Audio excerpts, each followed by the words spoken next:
What's up, everybody, and welcome back to the Skol State of Mind podcast. I got a special guest, Mike C. So we're about to talk deep into some Vikings content about what's going on. And I just got to say this before we get started.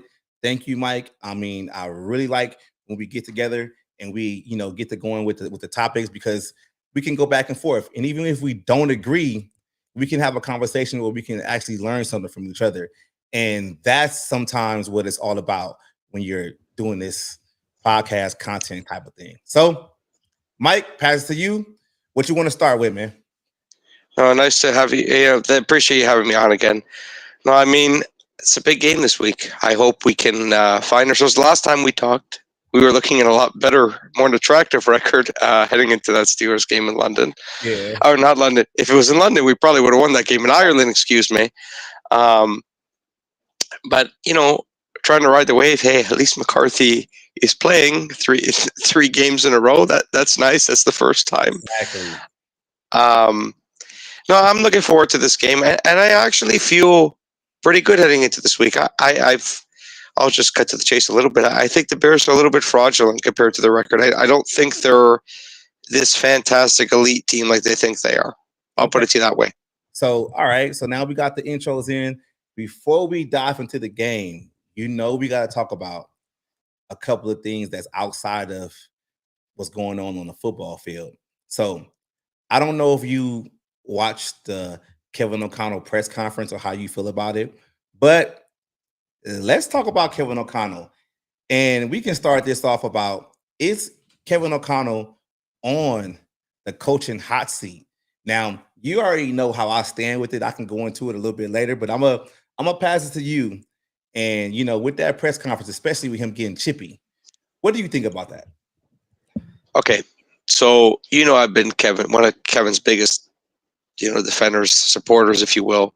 I'll say this though, that press conference really worried me because the entitlement and arrogance about his approach on 3rd and 1, and the fact that he had almost no regrets based off the way he said it and the way it came off really scares me, to be quite honest with you. I hope he learns fast, because if he doesn't, this is going to be something that could get him in big trouble. And again, I don't think he's on any type of hot seat right now, but if you do this continuously and you don't learn your lesson, like I've said this on numerous occasions now since that game on Sunday, I think that was Kevin's worst coaching performance of his Vikings tenure. I really do.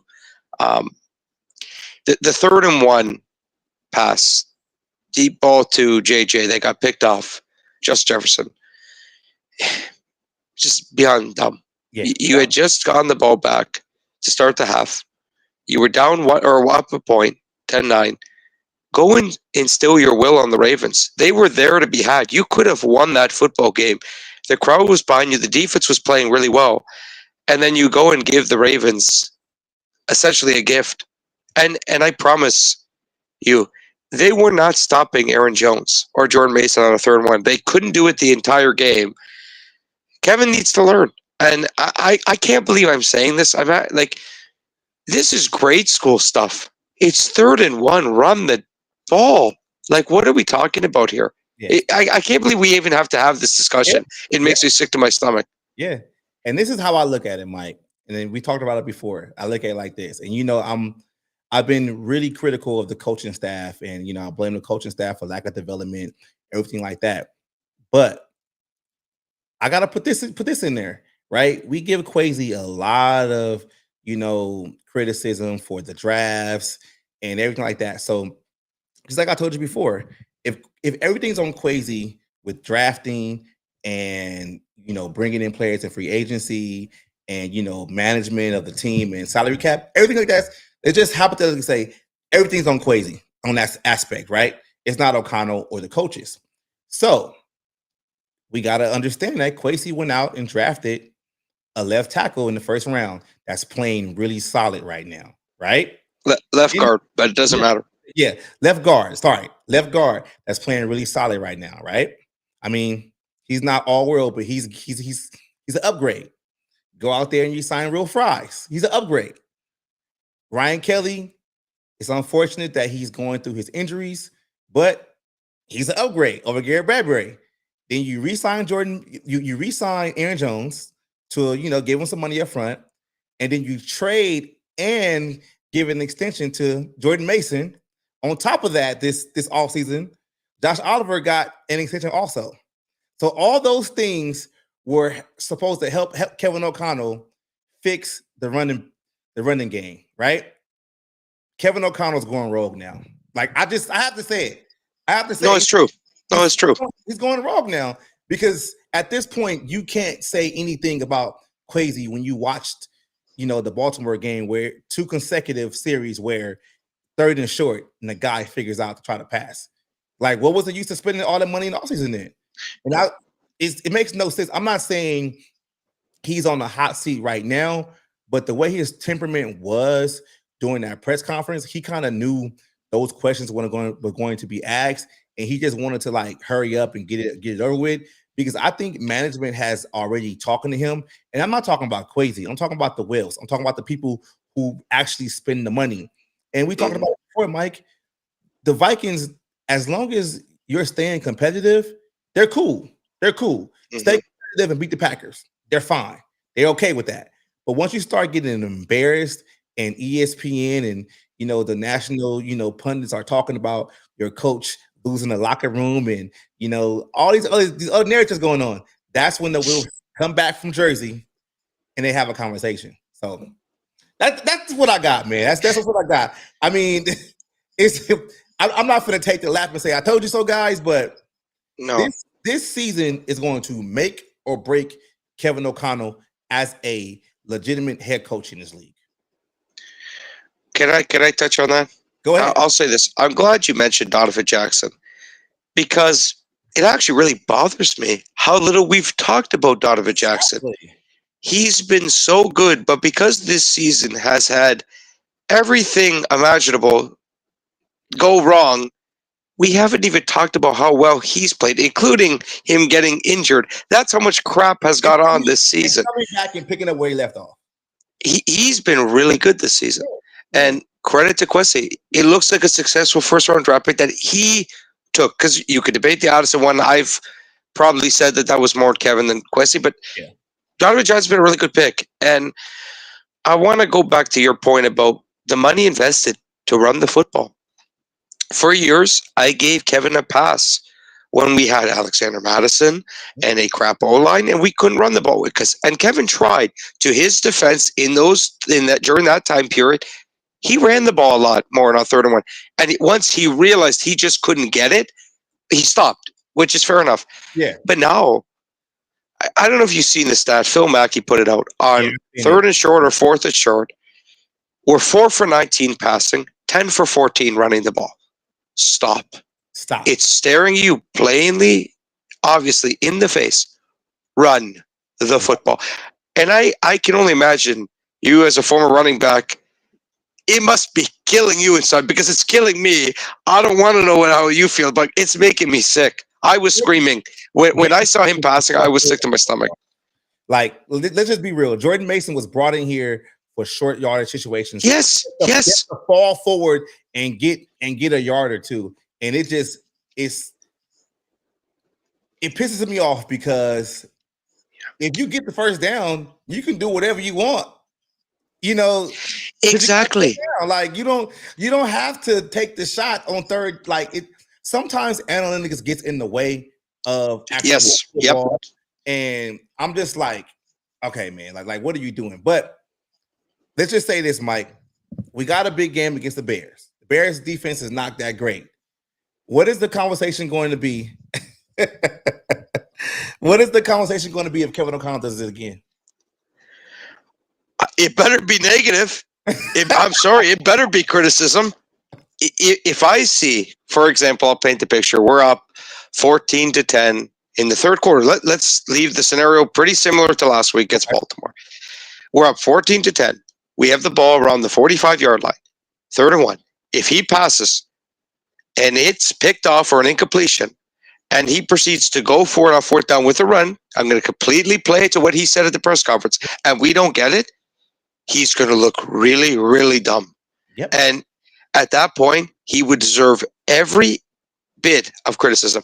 And I have been Kevin's biggest defender, basically, out of anybody.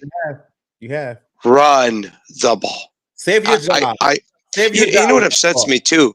On the first drive, who scored the touchdown? Aaron Jones on a running play. This team is blatantly obvious. It's blatantly obvious. They are good at running the ball. Yeah. Help your and not even just for the running back point of view. Help your first year starting quarterback. What are we doing? He should never be throwing 40 times in a game unless he has to. And in that scenario last week, he did not. He didn't You have did yourself a disservice, Kevin O'Connell. to. And it's funny from the guy who talks about I need to do everything to help the quarterback. Teams have failed young quarterbacks. You are You currently are failing him. In telling that moment, you failed him. In yeah. that moment, you failed him. Now, And the other games, he's done some good things, but in that game, he failed JJ McCarthy. He did. so I'm glad you're talking about McCarthy because that's the next thing we gotta talk about before we roll into the matchup. JJ McCarthy's development. Now, I'll start this one off. I like what I see. I like what I see with McCarthy. I mean, if you look at the game against what would say the Detroit Lions, 7 sacks, right? The next game, he only got 1 sack. So he kind of made an adjustment not to take any stupid sacks, even though the interceptions were still there, 2 interceptions on dumb calls. I mean, I blame him to a certain extent. And Jefferson is at fault sometimes too for not having the right leverage and getting bullied around. But I mean, that's another thing. But I actually like what I see when I'm watching JJ McCarthy. Like, I think he can make all the throws. It's just the fact of the matter is we have to be honest that you can't skip year one. Even if you don't play, you can't skip year one.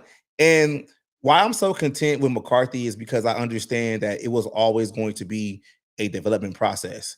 And I think Viking fans got kind of spoiled with bringing in veteran quarterbacks to just come in and hit the ground running, stuff like that. So, but if you want to have that, you know, rookie quarterback on a rookie pay scale, or you want to have that franchise guy, you're gonna have to go through the growing pains of a development of a quarterback. Like, it's quarterbacks don't hit the ground running. And I tell people this all the time. Like, I watched Jaden Daniels last season, and even though Jaden was great, there were games where he didn't look good.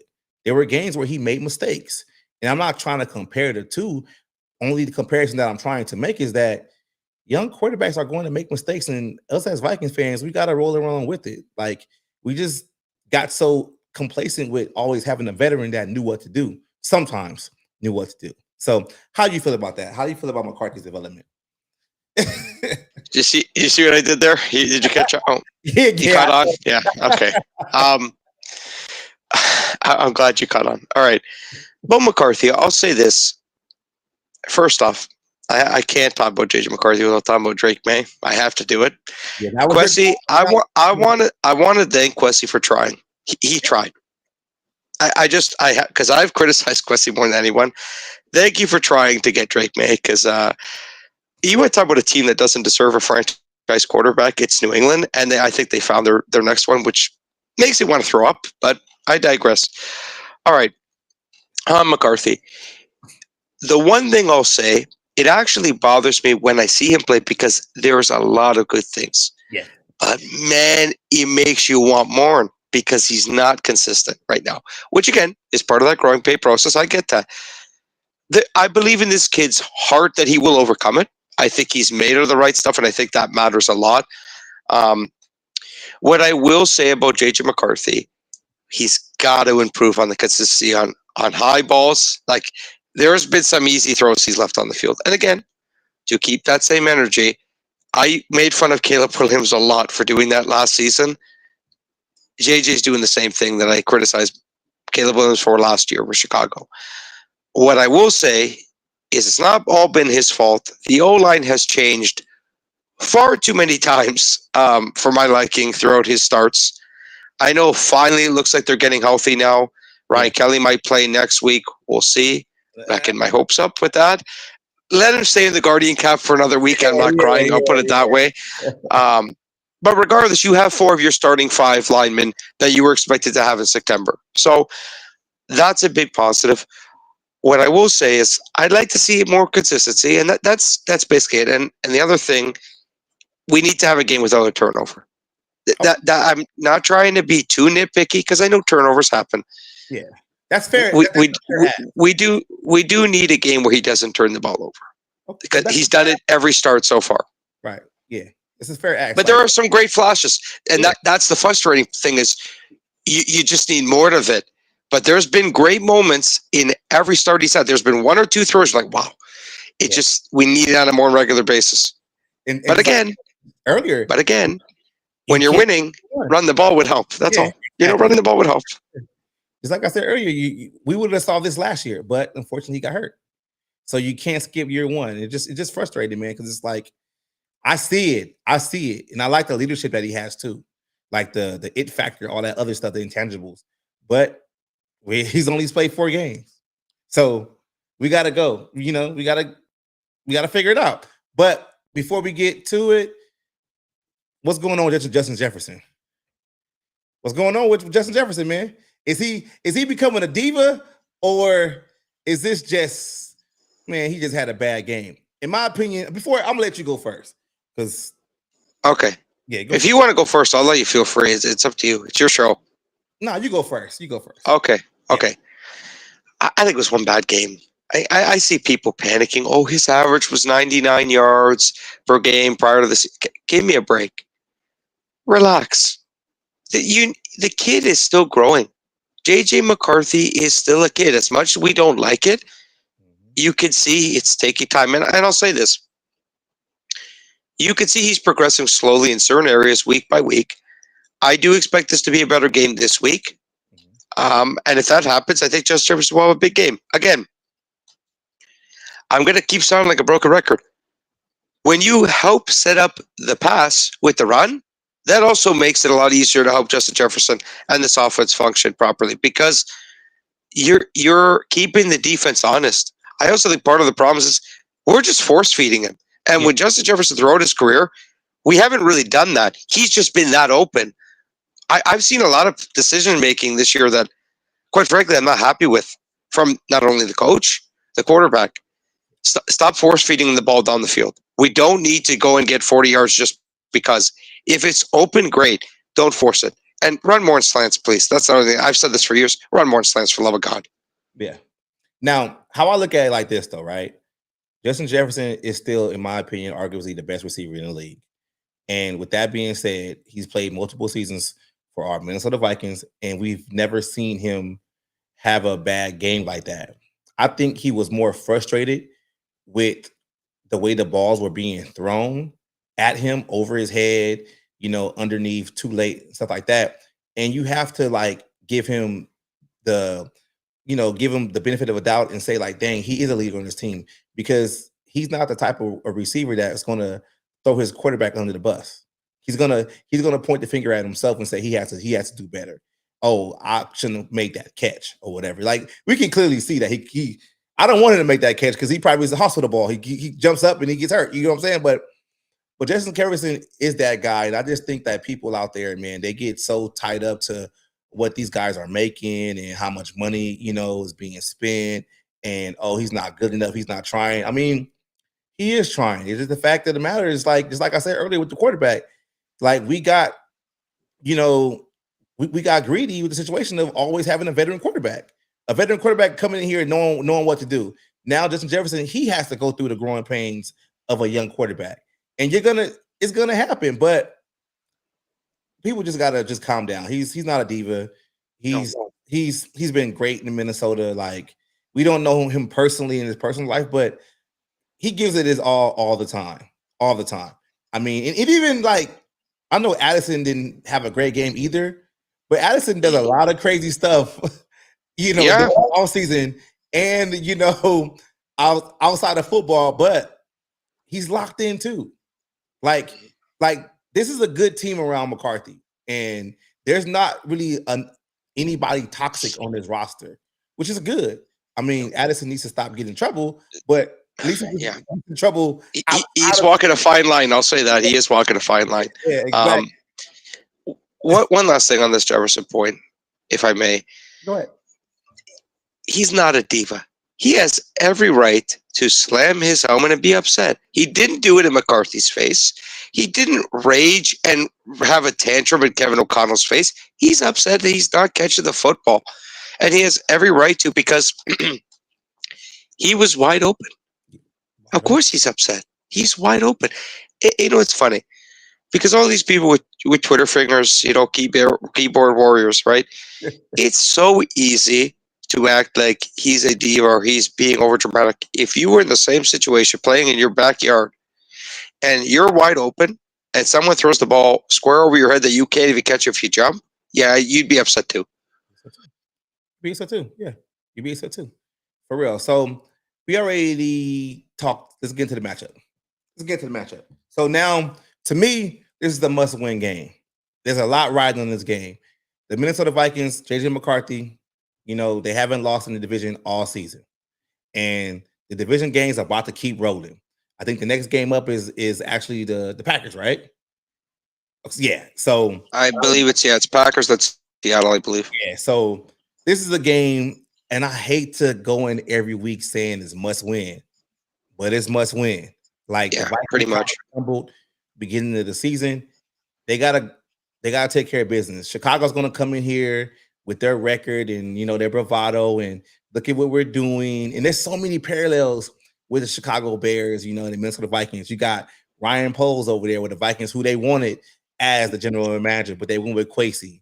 You got Caleb Williams, #1 overall draft pick in the same draft of JJ McCarthy. But Caleb might have the Heisman, but McCarthy actually has a national title. So it's like there's so many things, parallels, with these both two teams. And I just feel like if the Vikings go in there, even this is an ugly, sloppy game, if they go in there and they take care of business, they can probably still make the playoffs. I mean, I know how you feel about that, Mike, where this playoffs every other season is ridiculous.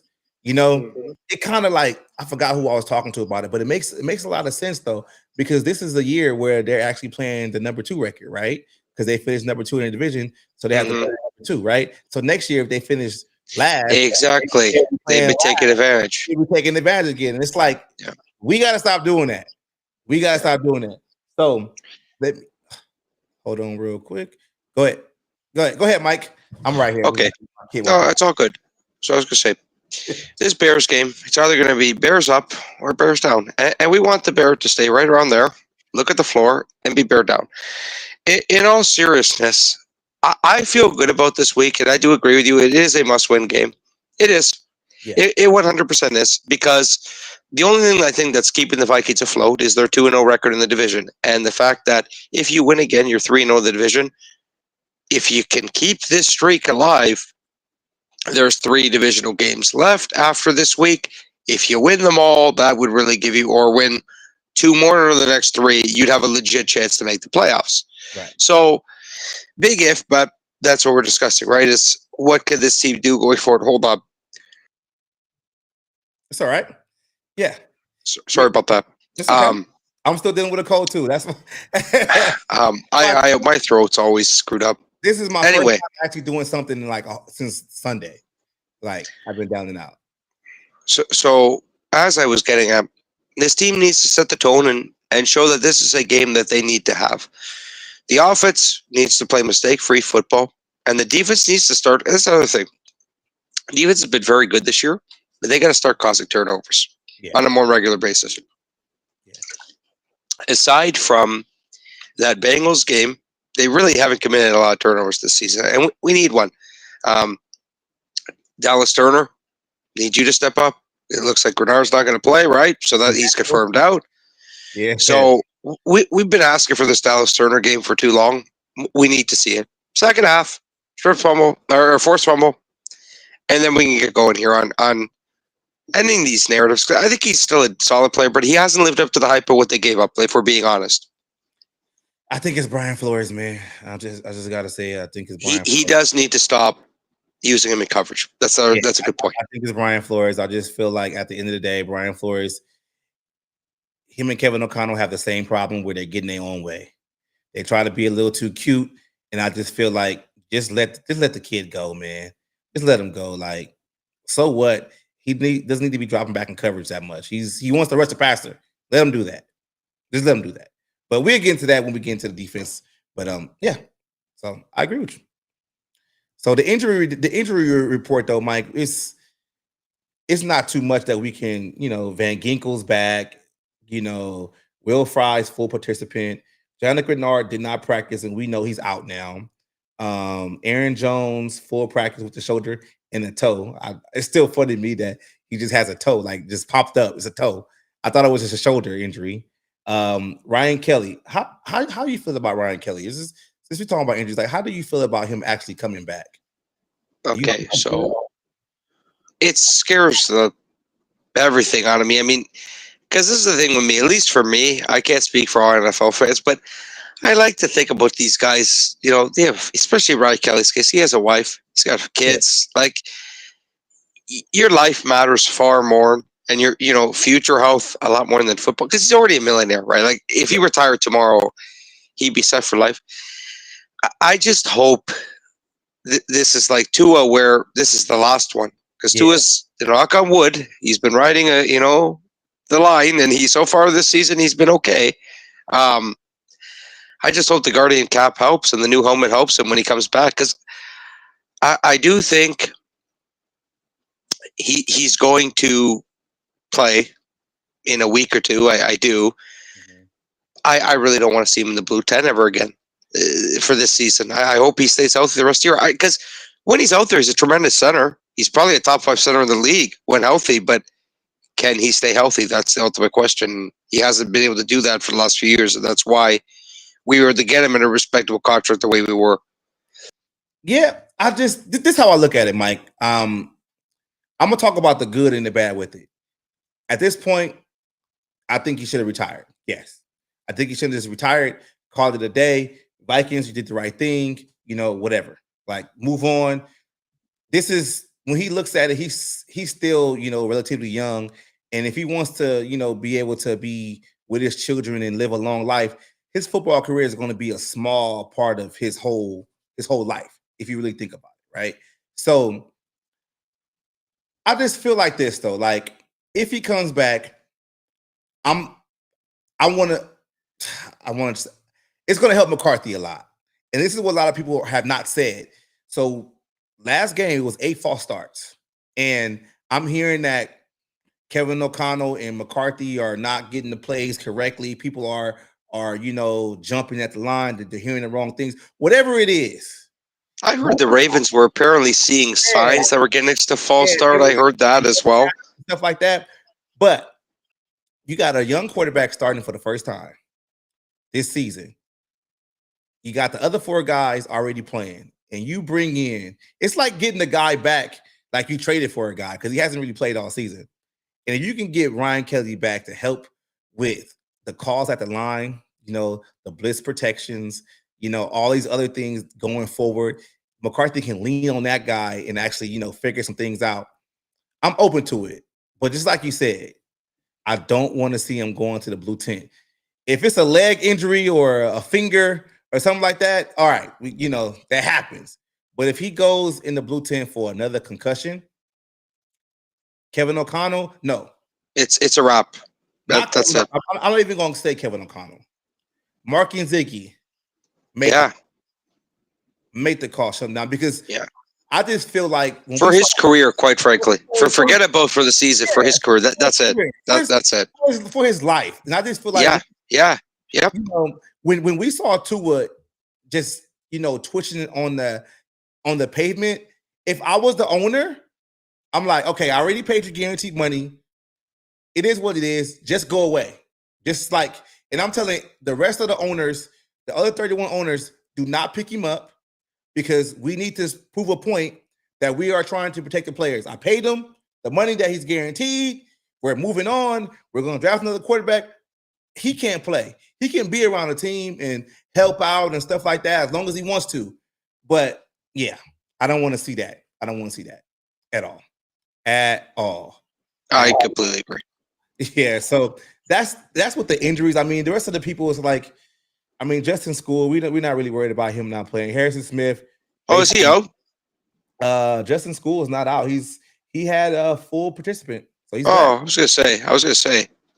Yeah, he's not even playing. was gonna say, what did he do? He get hurt? Exactly.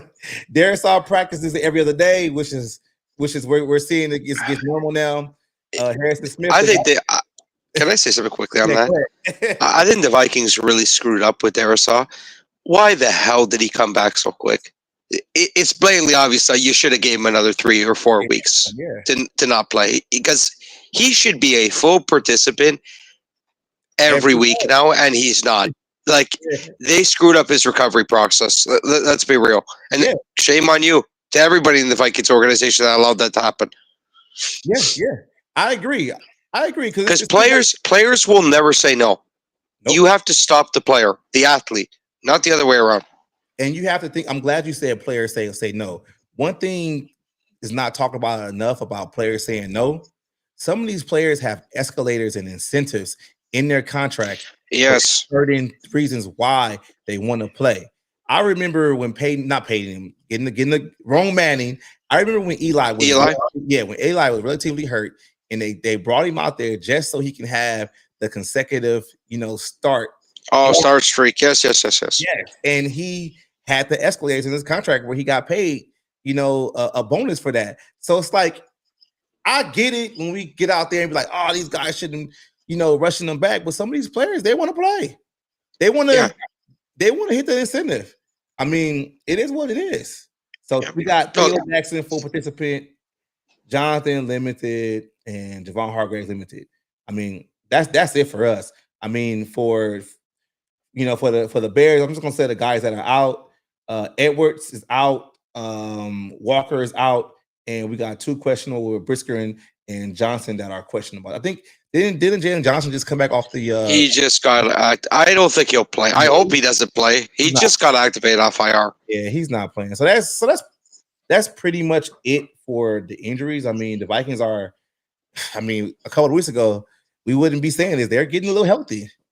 They're getting healthy at the right time. Let's just hope they can win games. So we're going to start off with the defense first. Defensive strategy. How can Brian Flores and his guys on defense put Caleb Williams in check again and win this game? What can the defense do? I think it's quite frankly quite easy.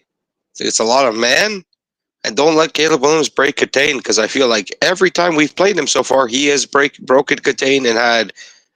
Heck, he looks better than Lamar Jackson looked against us running the football. I don't know how. Caleb, it feels like Caleb gets like 50 yards rushing every time we play him. Yeah. He scrambles outside. We think we have a sack, and then he goes and gets past the edge, and then he's gone for like a 5-10 play here, 15 here, and that has to stop. I think Van Ginkel being healthy will stop that and limit that. But yeah, limit the ability for him to break contain, keep him in the pocket, and force him to make mistakes. And I'll be quite frank, bold prediction, if you will, I guess. He's going to throw a pick this Sunday. And because we have not been able to pick him off yet, but if you've watched every start we've had against Caleb, he's thrown one. You're like, you are so lucky that was not picked off. He's had one of those every time we've played him.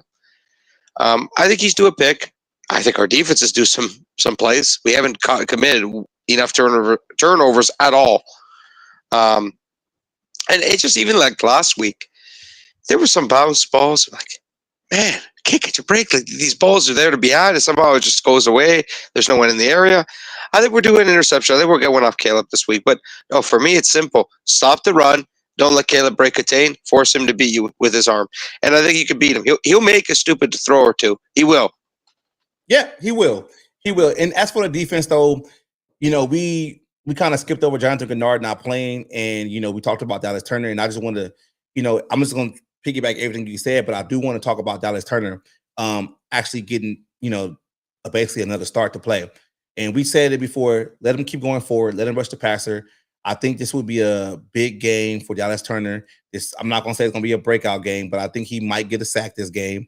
Van Ginkel is one of the smartest defensive players in this league.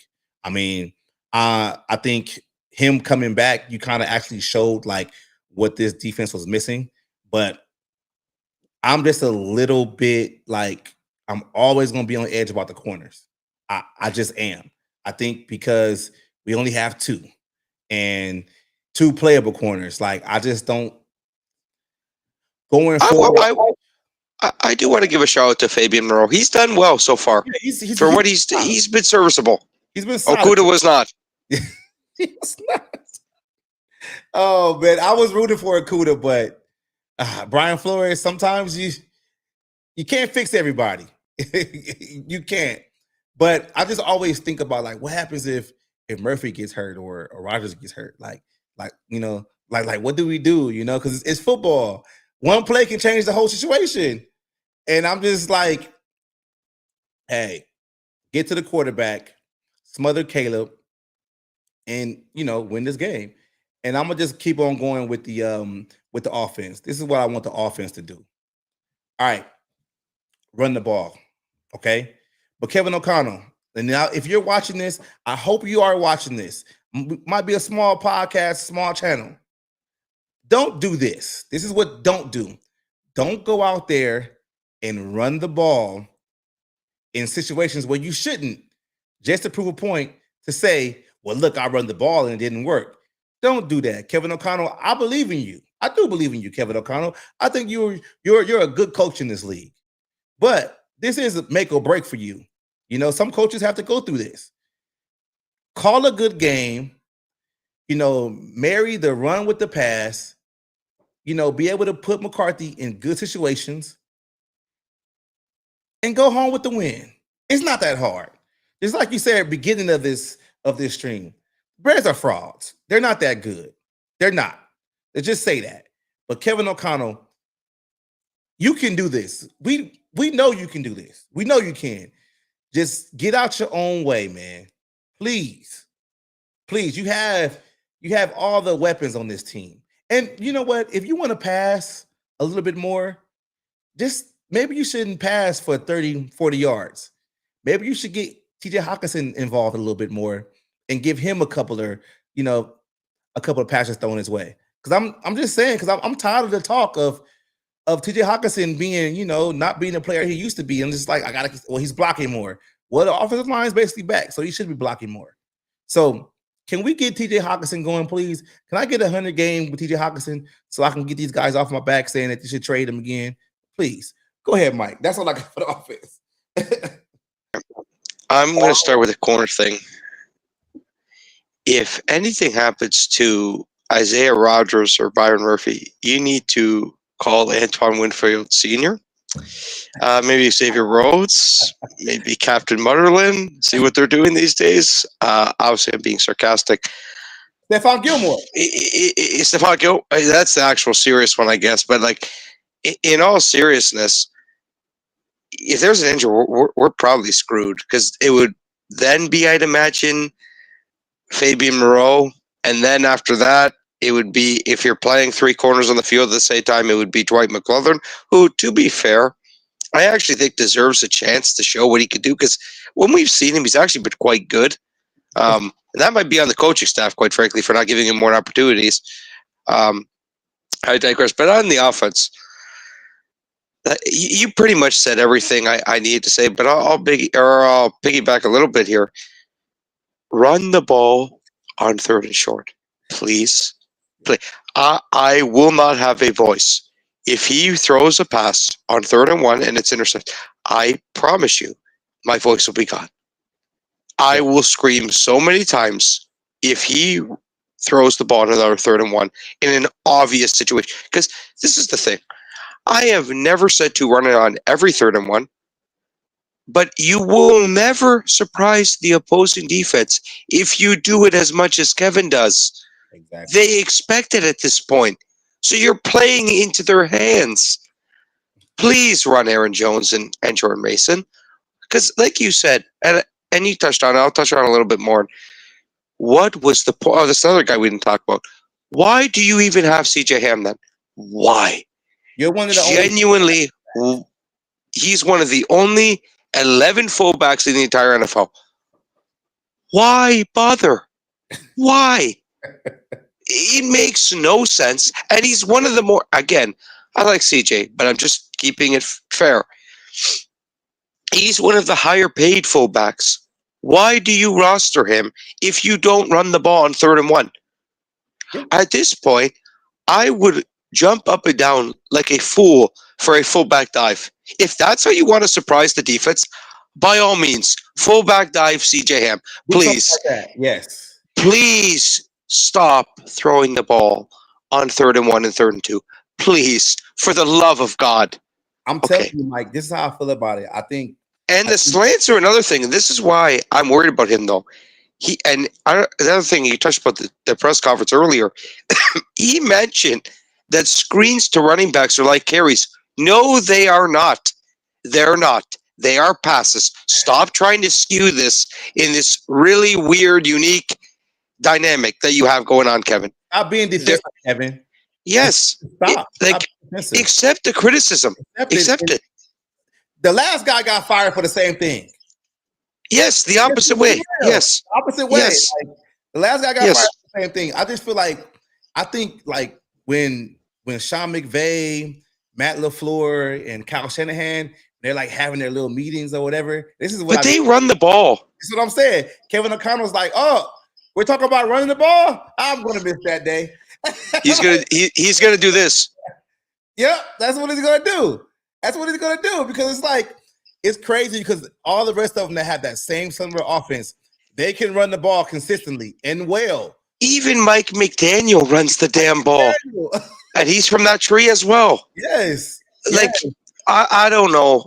It's scaring me because the way he didn't take it into like the way he did not accept it and take criticism and say I need to be better Yeah, scares the crap out of me. yeah. You gotta have Like the way he defended it worries me. It really worries me because the same type of thing I talk about with the slants. Where the heck are the slants in this offense? It's been years. We do not see them on a regular basis, and it makes me sick when you got teams in our division like Detroit and Detroit. Chicago that run slants. Run slants. It ain't hard. It We ain't hard. we know the receivers can do it. He just doesn't want to run it. No. He just doesn't want to run it. I just hope Kevin O'Connell figures this out. I just hope this is something like, going forward to where we're talking about this now and a year from now, we're like, he figured it out. He got it. He's good. And I don't even want to get into the play call situation. Like maybe he should give the play call to somebody else because it's like, Kevin, you can coach a good game. We've seen you do it. Just run the ball in the right situations. That's all you gotta do. So going forward, Mike, give me 2 players, maybe 2 on defense, 2 on offense that that you're watching and 1 X factor. Okay. Well, last time we did this, I did pretty bad. So hopefully I make up for it this time. So on offense, I guess I'll go TJ Hawkinson because people forget, not this game, but 2 times ago we played the Bears. He had a 100-yard game against the Bears. People forget that with Sam Darnold. He had a 100-yard game. So he could do it. I'm going to go TJ Hawkinson, and I'm going to go, screw it, because we need to run the ball, Jordan Mason. Okay. I want to see some 3rd-and-1 runs. For the love of God, please. If he punched in a 3rd-and-1 touchdown on a 3rd-and-goal or something, I will be so happy. I will be so happy. And on defense, I'm going to try to change it up here. Let's go Josh Metellus. He's got a lot of criticism. I don't think it's all been necessarily fair, but no, he's left some plays on the field, and there's some plays where like, yeah, Josh, you could have been in better coverage there. You really could have. And I'll also go with Dallas Turner. I'll do the easy, low-hanging fruit. Dallas Turner, go and get a sack on Caleb. And apparently, if you don't turn around properly on a sack, that's also, like, I'm sorry, that rule on the weight, you played the sport. It's ridiculous. So you can't stop him. You're expecting a guy to flip like and hurt himself almost. It's stupid. It's just it's dumb. It's dumb. So my guys on offense, I'm gonna just go differently from you. I'm gonna say Aaron Jones. Well, you know what? Because we got the X factors next. I'm gonna say players to watch. Players to watch are different from X factors. So the player to watch for me would be JJ McCarthy. It's just JJ McCarthy. Player to watch because I want to see him start the game on the, with good momentum, with good consistency. And I want him to finish the game the same way. I want him not to get rattled. I want him not to be so anxious to make a play. Just play the game you know how to play. and that's for JJ McCarthy. Now, another guy on offense, I mean, TJ, I need a TJ game. I really do. I really do. I think TJ is so important to this team, and he's not being used the right way. And it's just not talked about. It's talked about too much about him not being able to run routes, but TJ still can do it. It's just he doesn't get the ball thrown to him, especially when you force the ball to Jefferson. Like, I mean, you can figure it out. But on defense, D line, D line. I'm going with the two top signings on the D line, Javon Hargrave and Jonathan Allen. I need you guys to push that pocket, be in Caleb's face the whole game, and make him uncomfortable. They did it last time. Keep doing it. Keep doing it. Because that's what the Vikings brought you in here for to do. We believe in y'all. I don't know what was talked about before because a couple of games you guys were disappearing, but hey, continue it. Continue it. So that's my two players to watch on offense and defense. Now, X Factor, Jordan Mason. Jordan Mason. I think Jordan Mason is going to have a great game also. I think Jordan Mason is going to get the short yardage where he needs to get what he was brought in for. And that's the guy I got for the X Factor on just both sides of the ball. Jordan Mason. Go ahead, Mike. Screw it. I'm going to fully meme this. Aaron Jones. Run Aaron Jones. Run. And you know, I'm not the big. If you remember, I'm not the guy that likes paying running backs. So it says a lot for me to talk about the running backs in this way. Run the ball, Kevin. Run the ball. Please. I don't care if it's literally rotation station, one carry Mason, one carry, whatever you're comfortable with at this point. However the hell the running back gets the ball on a 3rd and 1 and they go forward, good. That's all. And again, I will repeat this just for the funniness and the meme point of view. If you really want to give CJ Ham a fullback dive, the former collegiate running back, by all means, whatever works for you, Kevin. If that's your creativity, we run fullback dives every game on 3rd and 1. Sure, sign me up. Where do I sign up? Because I am sick and tired of the passes on 3rd and 1. Feed the running backs. Let them operate. They have been so good in the wins we've had, and that's why we were able to beat Detroit, why we were able to beat Chicago. We've been able to run the ball in big games. He hasn't done it enough. I truly believe. Had we ran the ball the same way that we did in the first drive the entire game against Baltimore, I actually think we would have won that game. I do. And it really bothers me. And I had been fuming about that game for a while now. Run the ball. If you cost us because you get over aggressive with the pass, you deserve every inch of criticism.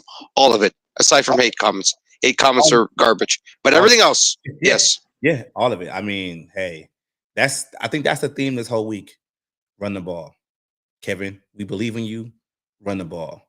I don't want JJ McCarthy to have to go through different coaches and stuff like that because this is a simple fix to me. It really is. Run the ball. This is what you got these guys for. You have a young, developing quarterback. He does not need to be dropping back, especially in a game where you were up. It's a different story if you're down 21 and you got to go out there and sling it. That's fine. Mm-hmm. But run the ball, Kevin. Please, just run the ball. I mean, it's not that hard. It's not that hard. Can I have one last thing too? You just reminded me because the way you worded that, Bo Nix, for example. Everyone, Bo Nix is so good. No, and by the way, he's not. If that Thursday night game didn't show you that, I don't know what you need to see about Bo Nix. But why does he look so good? They run the ball and use a short to intermediate passing game. Mm-hmm. It isn't that complicated. And by the way, Bo Nix has nowhere close to the arm talent of JJ McCarthy. Run the ball, short and intermediate, and then set up the deep ball. It's not that hard. It really isn't. It's not that hard. I just think Kevin just gets in his own way, man. Yes, he does. He loves the quick 2-minute touchdown drives. That's just not reality. It's just not. Not reality. Just go out there. I mean, and you make your defense better too because the more you run the ball, you're eating up clock and you're keeping your defense fresh. So when they come out there, they're not like, oh, we gassed because the offense was only out there 3 plays and they punted. And now we got to go right back out there. Like, come on, Kevin. you can do this, man. Like if you want to be up there with the great coaches, the Sean McVays, the Andy Reeds. I mean, even Belichick when he was at the top of his game. If you want to be up there and actually win, you're gonna have to learn how to run the ball, man. And it running backs are back anyway, Kevin. So you should. I mean, and you know what? I thought about this today, and this probably what tempted me to say I got to get Mike on. Mm. You were right. You were right. Where so? The draft, round 3, Ty Felton. Oh yeah. You should have took a running back. And a lot of other things. Like, because then you couldn't. Then you didn't need to take Jordan. Like there were so. Oh god. I was saying, that was today. And I was just like, damn. No, I'm glad you mentioned it. Ty Felton. It's funny you mention. I have to now. You've put me on the T-ball. I got to hit the T-ball. That's why I hated the Adam Thielen trade so much. Go ahead. What was the point of drafting this guy in the 3rd round if you didn't trust him to be wide receiver 4? What was the point? Genuinely, why? It made no sense. Even when we drafted him, I said, that's not a corner. What are we doing? But look, I don't hate Ty Felton, but the pick made no sense in year 1. Absolutely no sense. And to be clear, the receiving class in this year's class is better. So why didn't you just do anyway? I'll just stop because I could be here for it's kind of like long. I know this one probably is not similar, but it's kind of like with the Bengals. Like the Bengals they took Jamar Chase, but didn't take Penei Sewell. That still is aged poorly. As good as, and that's how good and Burrow Sewell is. Yes. Yes. He's hurt because he doesn't have protection. But it's okay because we're gonna chuck that ball down the field. Hey, Joe Flacco's having fun at least. I mean, now sometimes you have to draft, the right player at the right time. Yes. Always trenches first. Yeah, always. And if Ty Felton came in here and we're like, man, he came in here and he beat out Jordan, Naylor for number 3. Jalen Naylor, yeah, that would be different. I knew he wasn't going to. Yeah, to be honest, he was so bad. I was wondering if they were going to cut him. Nah, he was that boring. I'm not even trying to troll. There was a time where I'm like, is Lucky Jackson or somebody going to beat him out? Like it's because it's funny. A year ago we cut Tristan Jackson. I know he's on IR now. He put on better camps than what Ty Felton did this offseason. I just hope he has. I'm going to be real. It's not good. Because we're going to lose Naylor this season. Like we can see that happen. I told everyone that heading into the year, there ain't no way in today's receiving market he ain't making 13 to 15 million on the open market. No way he doesn't. There is no way. You think the Vikings pay it? Well, this is the thing. You have 2 options. You either pay Naylor and trade Addison, or you let Naylor walk and you pay Addison. That's the thing. As I've always said with Jordan Addison, all I need is details put in fine print. If you get another arrest or / off the field issues, automatic guarantees off the table. Goodbye, sir, and we can cut you pretty much free clear. Aside from that, I think Addison's not going anywhere, which means Jalen Naylor's going to be gone. Which is funny because he's Quessie's best draft pick in that really bad class. Donovan Jackson might be the second one, hopefully. Yeah. Well, no, because I'm talking about the really bad class. Naylor was like the only outlier. He was the outlier. So now he'll be gone. He came with the class from Lewis Seen and Andrew Booth and all those guys. He's the only one left. Yeah. And you know what? Like, I said this years ago, if you remember, I was a big Naylor supporter. I knew he had potential. I remember that game with we were getting blown out in Green Bay and he caught like a 70-yard touchdown. I said, oh, this kid might have something. We have it's a shame because unlike KJ Osborne, I will actually miss him because he actually does things on a regular basis that I like to see. But I'll miss his speed. I hope we can find a way to keep him, but I think he's gonna be gone. But the receiver, like does he not scream Buffalo Bills, one of these teams that need a solid high end three. Like someone's gonna pay him. I don't think it's gonna be us. Yeah, yeah. But the receiving class is good next year, so they can probably figure it out. I mean, or maybe Ty Felton makes a jump. Let's hope so. Let's hope. I'd love to be wrong. I don't. It just to be We clear here. don't see it right now. Wasn't happy I was right about Thielen. Wasn't happy I was right about Ty Felton. Not happy that I was right about tons of Caleb Evans. I remember I wanted Tariq Woolen. They didn't do that. Like I would not. I don't like being right. I would love to be wrong because that means my team would be successful. So I don't like being this negative Nancy, but when I'm right, unfortunately, I was right, So do and you that's think? that. So do you think going forward, and this is outside of coaching, this is just with Sure. the draft, do you think going forward that there needs to be something done with the way they're operating with these drafts? Like, have they done it already? And you can kind of see, like, okay, they're not making the same mistakes. They're actually getting players in that actually, can contribute. Do you think is some of it is coaching? Coaching is not getting these guys ready. Coaching Yeah. is it all of it? Because I just feel like in order for you to actually we want a Super Bowl. That's what we want. That's what I want. That's what we want. We want. Sometimes I don't think the fan base wants that, but yeah. I do. We want a Super Bowl, and in order for you to get that Super Bowl, you gotta be able to be good in the season. You gotta win in the postseason, and then you gotta when you get to the dance, you gotta be able to win it. Not just say I was always afraid of the free agency, how they were going about it, because it made this team old fast. Like the team got old fast. You go out and get guys, and even though if they're hurt, they're at the latter leg of their career. You got the safety position needs to be retooled. I mean, I'm not saying Metellus needs to go anywhere, but I would rather see Metellus in the rover role. We need two safeties, so Metellus can actually play where he can move around. Safety, I think he does need to start playing safety. I think he should be the heir apparent to Harrison Smith. I do. He should be. I just feel like you're paying him too much. I'm sorry, you are.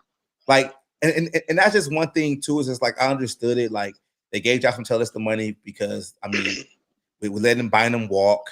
I understand that. I understand it. But now the youth and the development on this roster is really barren. And you going forward, where do you see any type of this is going to be the next guy? We're having conversations about Dallas Turner. He's the first round pick, and it's he's not doing enough. It's I don't know what can be done with the coaching and with management, the scouts or whatever, because they're going this draft, how we said Kevin O'Connell right now. Kevin O'Connell with the snappiness and the media and running the ball. This is his fork in the road.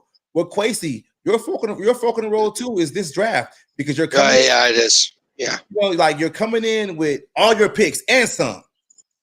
You got to get it right. Okay, so he asked me, who do I blame, or how much do I blame on coaching, the scouts? What is it? Personal. So I'm starting to believe, based off this season, it's a little bit of everything. What I will say to start out, because I can't, go without criticizing Kwesi a little bit. The free agent class reliance does scare the crap out of me, and it needs to stop. Me and you have been in full agreement. It is not sustainable in the slightest to rely on free agency, at all. You get old fast. Yeah, way too fast. And again, it's too expensive. You can't. It's great when you find the occasional bargain bin Zach Bond type free agent like Philly did. That's not sustainable in the slightest. What I will say is this. And Jonathan Grenard has not been good this year. Yes. I disagree. Now the sacks haven't been there. The pressure rate's been good. I will say he's had a weird season. It feels like every week, bro, how the heck did you not finish the sack? Yeah. What are you doing? It's like he had butter on his fingers this year. It's been very bizarre. He's great. I'm just joking with him. He's great. Oh, okay. Well, I was sure. There have been people. That's the only reason I say that. I just see it we've seen it with the Neil Hunter, Everson Griffin, and all the other guys, to where they can start the season, we're not getting sacks, and then they have that one game. Yes, sacks are not an indictment, at least in my opinion. As I've grown older in the sport, sacks do not represent true production. pressure rate does, because sometimes you won't finish the sack, but you cause an incompletion, a turnover, a mistake, right? Like, or you don't get credit for the sack, but you set up the other guy and he sacks him, right? It's a whole thing. But back to what the initial question was. I apologize. I think it's absolutely partly coaching at this point. I mean, there's no debate about it. Coaching has absolutely not been good enough. I mean, again, I'm not going to go and. I'm still happy we moved on from Ed Ingram, but like, how is he playing this well? That absolutely leaves some concern. I'll call That's the one I'm like, I don't miss him. But you missed the money. I missed the money. You paid Will Fries. Yeah. And I'll say Will Fries hasn't been good enough. So far, he has not lived up to what we paid him. And you just see other guys. Like Mackay, why was he traded? Like he's starting on the 8-2 Colts. Yeah. What are we doing? Yeah. Is that Quessie's fault? Is that coaching? I don't know, but it's absolutely both of them to some extent. It's something. It's definitely not one. It's definitely not completely one, and it's definitely not completely the other. They both are partly accountable at this point. I will say this though, to Quessie's defense. I actually think this class has shown some legit production. Taron Ingram-Dawkins, he's been hurt, but he was a really nice little rotational piece. Again, that's what a fifth rounder. Okay, if we're being real, that's what you should want out of a fifth rounder. That's a win in the fifth round. Okay, yes, Tariq Woolen has happened. Kirk Cousins and those other guys, Dak. Yes, sometimes guys fall into day 3. The reality is that's where you really expected a day 3 picks, legit rotational guys that maybe could become something later. Right. And like I said, Donovan Jackson has been fantastic, and it hasn't gone talked about because we have been really inconsistent. Yeah. He's been awesome. When have you noticed him? He's been good all year when he's been healthy, all year. And he's had Darrisaw in, Darrisaw out, this guy in, this guy out. Like, he has not like had help around him whatsoever. So he's been really good. He's been sandwiched between Blake Brendel and sometimes Michael Juergens and also Justin Skol at times this season. Like, he's done a really good job. But no, I think Quessie's finding himself slowly. But I will say this to be completely fair. Like you said, this drop makes or breaks Quessie. Because I think right now he needs McCarthy to perform to be his backdoor savior. Yes. To save him, like, and say, okay, hallelujah, you're a quarterback. So you're the eraser. All the garbage picks I had and the mistakes, hey, you erased 90% of that. Yeah. I will say this though on Quessie. I think I'm done with the I can't speak for you. I'm quite frankly done with the trade-ups in the first round. I'm done. Dallas Turner and the Lewis. Let's just stick and pick for the rest of Quessie standards. Just stick because look, the 2 stick and picks he's had as Vikings GM, Donovan Jackson. That's the plan. Kevin, glue him to the chair and lock the phone away on day 1 of the draft. There you go. This is what there you go, Mike, and I just think this is a unique, like how I'm looking at it, and this is with the Mekhi Blackmon situation. I think going forward for this team to be great, the general manager has to have more of a backbone. And when I say more of a backbone, if Brian Flores comes to me and he says, "Well, I think Jeff Okudah is going to be great," and I told you. I tried to tell everyone. My God, because I'm really blaming Brian Flores for this situation with Mekhi because at this point I agree. If I was crazy and Brian Flores comes to the office and says, "Oh well, because you know how it goes. Like we're talking about they got to get the roster down. So like, yes, they all sit together. Yeah. Who should we keep? What guy has value or we can trade and get something back or whatever. And I think Quasi has to say no. I agree. Brian, Kevin, what's wrong with this guy? Why are we trading this guy? What are we doing to where he can't succeed? Because the Ed Ingram situation right now it makes Kevin O'Connell and that whole offensive coaching staff look dumb. Like it just makes them look bad. Wait, he's a lot cheaper right now. He won't be in next offseason. He's out for a nice payday, but for a year he would have been. Yeah. For a year he would have been, right? And I think when I say with the backbone with Kwesi, he has to start telling these coaches, no. Hey, Keenan McCardell, you might like, Ty Felton because you have a relationship with him because you guys, the Maryland situation. But I'm not drafting him in the third round. I mean, we need this. I think if Kwesi can develop a backbone and he can start telling these coaches no and stop this, collaboration situation and just say this is what we need, this is what we're doing for the team, then I can say, hey, we might get in the right direction because the Mekhi Blackman thing, it really bothers me because it's like, oh, me too. You traded him, so you're telling me throughout the whole preseason he was getting outplayed by Jeff Okudah? Okudah wasn't play. If you remember, sorry, excuse me for my voice. Yeah. Okudah wasn't playing preseason. They didn't have much. They handed him a job, and I said, "What the heck are we doing?" And I knew the the red flags and the alarms were singling in my head. I go, "That's Mekhi Blackman out there in a preseason game in the fourth quarter. Is his job in trouble?" Yeah. I'll be honest. That one, I completely agree. That's coaching. Yeah, Harrison. Because Kwesi drafted him, he absolutely would have preferred to have him on the roster. And again, what? And this is the thing I had with Okudah. He was crap in Detroit. He proceeded to be crap in Atlanta, and then he was crap last season with Houston. What the heck did he do to be handed a spot? He should have been the definition of cut. Ego. Yeah, I think so too. Ego. Yeah. Where I can come fix this guy. You saw what I did with Metellus. You saw what I did with these other guys, whatever. But come on, man. Like, he had some talent. He was a top pick. And that's just, I mean, I don't want to just harp on Flores, but I'm just saying, like, the year Okudah went 3. Did they not pick Tua at 4 Miami? I wonder if it was.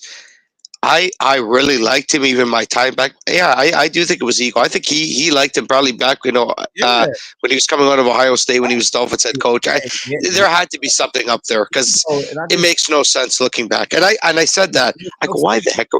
I remember when we traded Mekhi, I said, surely we're trading for a corner or adding one of the waivers. And when we didn't, I was fuming. I couldn't believe they committed to Okudah. And you can single-handedly say, Okudah's probably cost us a game. Because you look, who was on A.J. Brown at the end of that game against Philly? Jeff Okudah. And it felt like every time a deep ball was there. Against the Chargers, Okudah. Okudah was look, the man has a concussion right now. I don't want to sit here and be a jerk, but I'm sorry. Talking purely on the field, he stinks. And that's why I think, like, going forward, Kwesi is going to have more of a backbone with these coaches, and especially with, just being there for the player, basically saying, like, look, I've listened to you guys multiple times, and we've ended up spending more money and ended up being worse on the back end about it. So now we're going to do what I want to do. And it's like, hey, we don't want him to be Rick Spielman. We don't. But Rick was right about a lot of things. Yeah, it's funny. He's Kwesi's the opposite of Rick Spielman. Yeah. Too. Free agency's been great, but he can't really draft. And I do agree that he does need a bit more of a backbone and have a bit of a spine and say, you know what? No, we're not doing this. We're not. Because I can't. Even Dallas Turner, you can even maybe pin that Flores a little bit because he's versatile. He can drop back. Look at what he did in Miami. It's man, like, come on, Mike. I don't really care too much for Florida. Alabama, but it doesn't matter. No, I'm not trying to be a stickler or anything. I'm just saying. No, I absolutely agree with you because if you look back, if we just stick to pick, we probably would have been better off there too. So, no, I agree. And you would have had some other picks that you lost because you traded up. Kwesi. Again, Kwesi probably needs to stand up for himself a little bit at the draft. Yeah, he needs to. Not just with us, with the other GMs too. Yeah. Because what's his best draft trade? I couldn't tell you. I, I I couldn't. know It's not. I'll tell you, it's not Sam Howell. the best draft trade Quasey's done was when they traded with Houston last year. Well, year before last, when they For traded the two twos for the one. yeah, the 2-2s for the one to get up. I mean, even though I liked what he was Because you think because the idea of trying to trade up for a quarterback is that what you're getting at? yeah, I think he was setting himself up to try to go out and try to at least trade up to number 2 or 3. And Drake May, what could have been? He used that. But, I'm giving him credit because that's no. I said that. I did say that earlier. I did say that earlier. There, like he's okay. It looks good because you know when you trade multiple draft picks, it's kind of gets too redundant. Like, well, you're giving me a pick for next year. Quasey was like, okay, I'll give you 2 picks this year. And yeah, it makes sense. But I bet he offered 3 once. I bet he offered the 2-2 or the 2 ones that year and even the next year's first. But I do want to say this because I don't want to take up too much more time. I don't know how much longer you're going to go here, but this stupid narrative, and that's what it is, that Quessy didn't try to get Drake May. Please stop. He gave up the farm, and New England, quite frankly, said no. That's it. No. In order to trade, you need a partner to trade with. Yes. And if that partner says no, there's no trade. There's no hitting him over the head and saying you have to take what I'm giving you. Like it was no. And I think the game plan, you know, during the draft was like, you know, it started with them getting another first round pick at 23 to pair with what they already have. And they got with Kevin O'Connell and the coaching staff and said, hey, look, give me a list of guys because there's not a great possibility we can trade up. But if we do, what are we trading up for? And if we actually get to the point to where we have to stick at 10, are we okay with doing this? 11 the trade spot, but it doesn't matter. Yeah, multiple trades in the first round. You know, 3 trades in the first round, basically. I guess maybe that is his best draft trade is McCarthy. McCarthy. So yeah, it probably is. Yeah, I just feel like it's sometimes, you know, hindsight is always 20/20, and some people get exactly like, oh, we should have got May. It's like, well, we didn't have the number 1 pick. It was never an option. It was never an option. Pick, and we didn't have number 3 pick. We was picking at 11. Oh, if you want to go back and say, yeah, we should. I don't know if you ever followed me at that time. We had talked. I remember saying when Kirk went down with the torn Achilles, I said, play Jaron Hall the rest of the year. Just chuck him out there. Yeah. Have fun, kid. Yeah. Have fun. Yeah. It was funny. Nobody would have got angry at it because if you remember, I was not one of these people. And you remember, I know we talked about Jaron Hall and how much I criticized him. But our fan base, you could have sworn he was the second coming of Joe Montana. With the way some of our fan base, it was disgusting. And the most gross nickname that went around was Jaron Mahomes Hall. Made me want to throw up.